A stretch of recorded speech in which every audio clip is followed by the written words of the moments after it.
Passage 31, A Lovable Eccentric. Two eccentrics never deliberately set out to draw attention to themselves. They disregard social conventions without being conscious that they are doing anything extraordinary.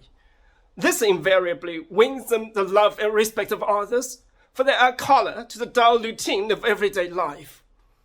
Up to the time of his death, Richard Carlson was one of the most notable figures in our time. He was a shrewd and wealthy businessman, but the ordinary town folk hardly knew anything about this side of his life. He was known to us all as Dickie, and his eccentricity had become legendary long before he died. Dickie disliked snobs intensely. Though he owned a large car, he hardly ever used it, preferring always to go on foot.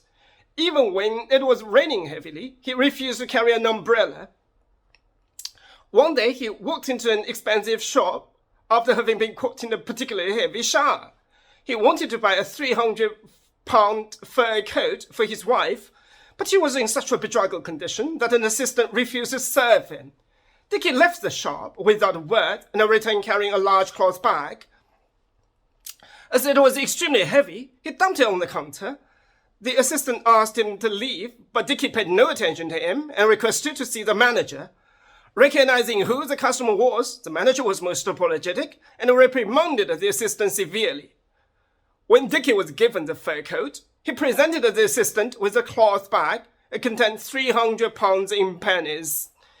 He insisted on the assistant counting the money before he left, 72,000 pennies in all.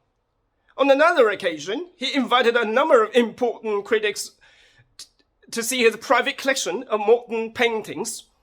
This exhibition received a great deal of attention in the press, for though the pictures were supposed to be the work of famous artists, they had in fact been painted by Dickie.